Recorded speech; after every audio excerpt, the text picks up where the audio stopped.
Hey everyone, and welcome to Rocky Watches Movies. Buckle up for a lasso of truth-worthy trivia, because today we're diving deep into the Wonder Woman TV series from 1975. We're talking mind-blowing facts you never knew about Lynda Carter's iconic portrayal, to the behind-the-scenes drama that almost changed the show forever. So hit that subscribe button, grab your invisible jet, and let's unleash 20 things you never knew about Wonder Woman.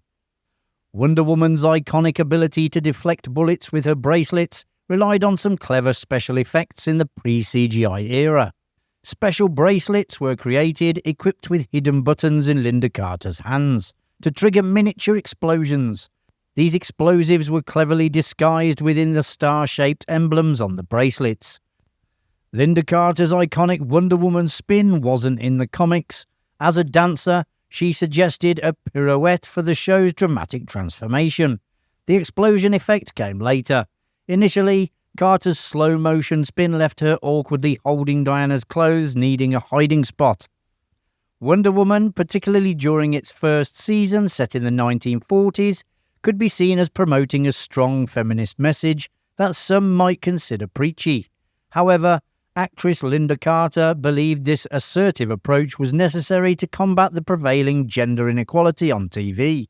Executive producer Douglas S. Kramer echoed this sentiment, suggesting that Wonder Woman's championing of feminism paved the way for future actresses and shows. The second season episode, Anschluss 77, featured a scene with Wonder Woman hanging onto a helicopter in flight. Attempts by the camera crew to film a stunt double fell short. Determined to deliver a realistic performance, Lynda Carter insisted on performing the stunt herself. While this act demonstrated her courage, it wasn't necessarily the wisest decision. Carter admitted to facing reprimands from network executives.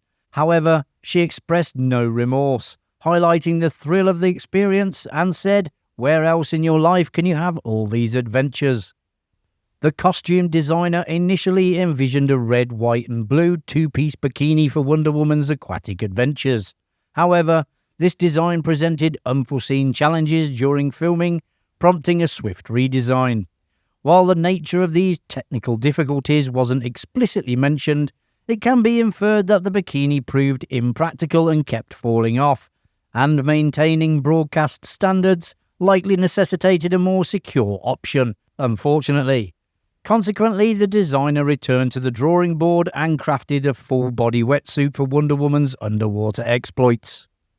Decades later, Lynda Carter still embraces Wonder Woman. Deborah Winger, who played Wonder Girl in Season 1, seems less enthusiastic.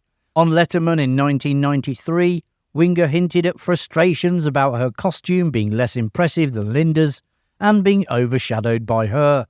She even made a veiled jab at Carter's husband's legal troubles. Playful or genuine, the interview ended with Winger revealing a Wonder Girl costume under her dress, then running up the aisle of the theatre, leaving a surprised Letterman behind.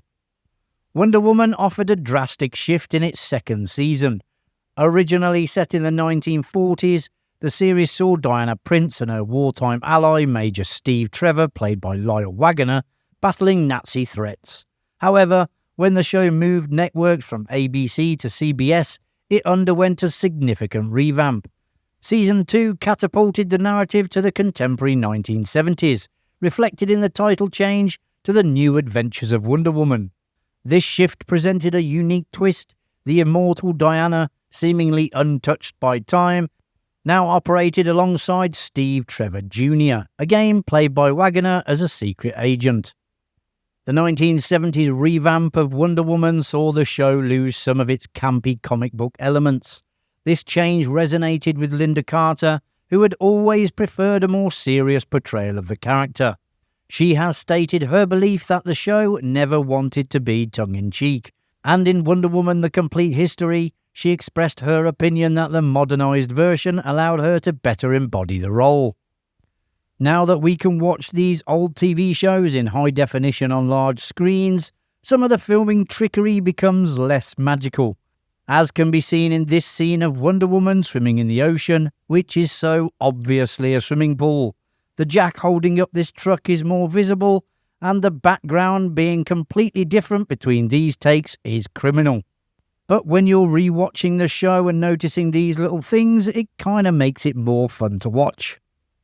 The 1975 Wonder Woman pilot film wasn't actually the first attempt at a live-action series. This explains the cumbersome title, The New Original Wonder Woman. In 1974, ABC aired a Wonder Woman TV movie starring Kathy Lee Crosby, a former tennis professional turned actress. However, this version strayed significantly from the comic book character. Crosby's Diana Prince possessed no superhuman abilities, relying on gadgets more than strength and speed. Her attire, a star-spangled jumpsuit, resembled an American athlete's uniform rather than Wonder Woman's iconic look. Lynda Carter's iconic portrayal of Wonder Woman almost never happened. While vying for the role in that 1974 Wonder Woman TV movie, she ultimately lost the part to actress Kathy Lee Crosby. However, Crosby wasn't interested in returning for the subsequent series, opening the door for Carter to land the superhero role that would define her career. In an effort to attract a younger demographic, the third season of The New Adventures of Wonder Woman embraced trends popular with teenagers. Wonder Woman herself even engaged in skateboarding and riding motorbikes, a stark contrast to her usual heroic actions.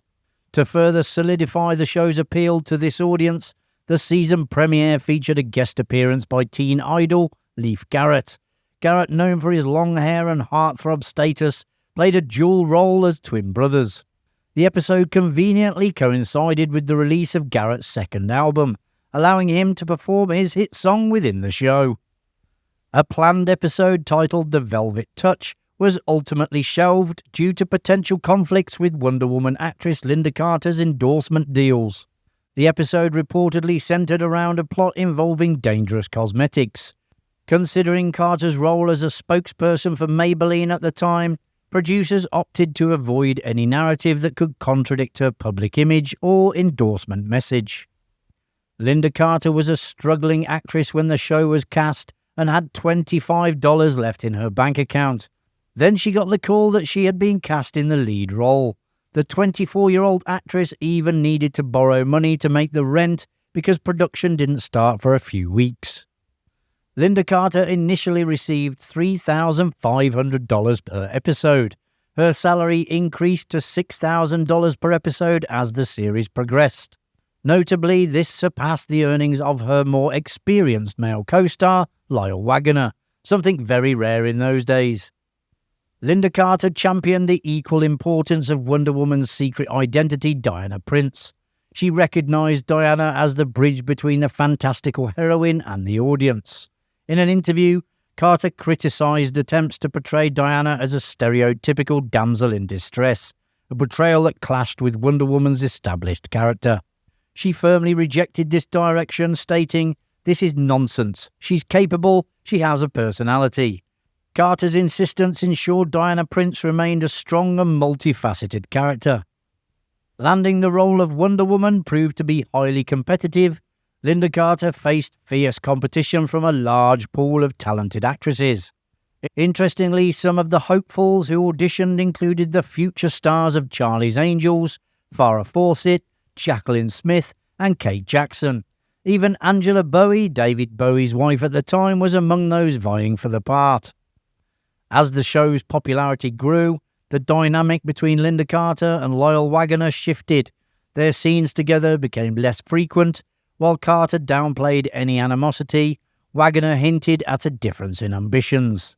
There were even discussions about phasing out Waggoner's character entirely when Wonder Woman relocated to Los Angeles. However, the series ended before these plans could be implemented. Unlike other 1970s shows like The Incredible Hulk, The $6 Million Man and The Bionic Woman, Wonder Woman hasn't had a reboot film. Lynda Carter has reportedly been approached several times, but has consistently declined, explaining that these types of productions often fall short of expectations and can feel underwhelming.